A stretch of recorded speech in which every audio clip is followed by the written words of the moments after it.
Lytro builds a kind of camera called a light field camera that records, this entirely new kind of data that is missing in regular photographs. And then from there you can do lots of things after the fact, like being able to focus your pictures or to make your pictures 3D even though you've shot it with a single lens.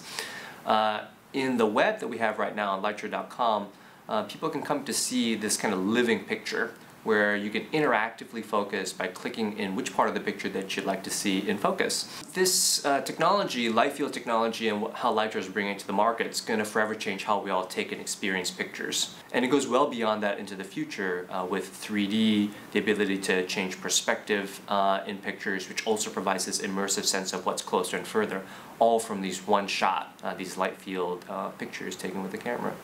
The idea for light field cameras began for me about 8 years ago when I was taking a lot of pictures in rock climbing as well as candid portraits, in particular of a 5-year-old child and some very close family friends, and just having a lot of trouble getting the right focus and the right kind of timing in the picture.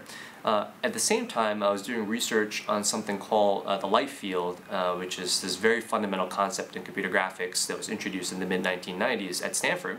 And I recognized that if we could apply light fields and that really advanced computer graphics to the design of cameras, we might be able to solve some of these problems that I was having in picture taking. And that's how my research was born, which eventually became the technology for Lytro.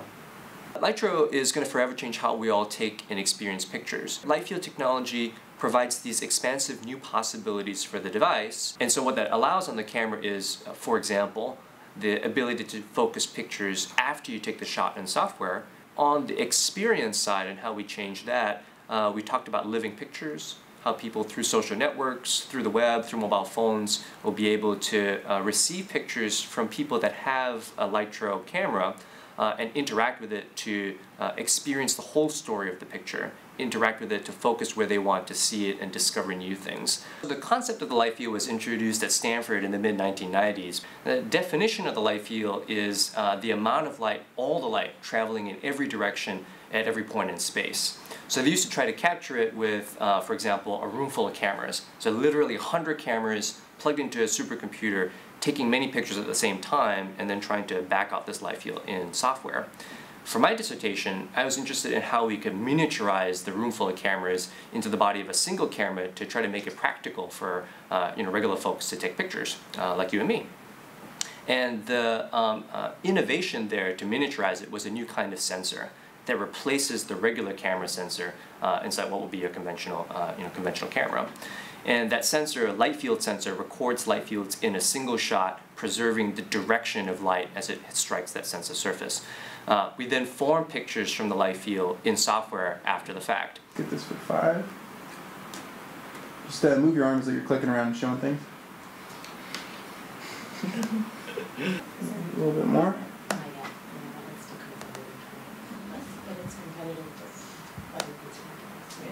Edited from Lytro.com's website, and folks that have the camera eventually will be able to do this.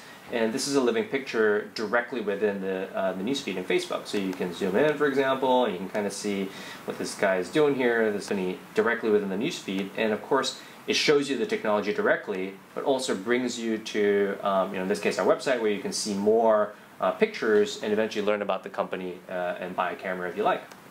Learn about the technology too. So a living picture here. There's a few other shots.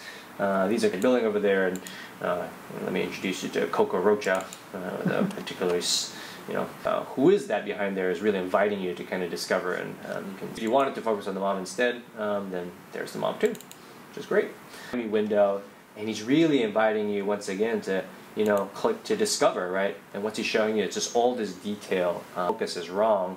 But after the fact, in this picture, we can click and focus it to see all the details, restaurant, all the way to, what is this? It's a raspberry, right? So focus back and forth. A raspberry that fits, inside a glass that fits in the palm of your hand. You can make everything in focus at the same time. And if you look at these droplets of water over here, as we change the perspective here, you can see the light refracting through these droplets of water and scintillating over the surface of this liquid, which I think gives a really visual sensation for how much more information we're collecting in this light field. Far to close, make everything in focus at the same time if you like, and once again you can have this this change in perspective give you a sensation of this flying bird in 3D.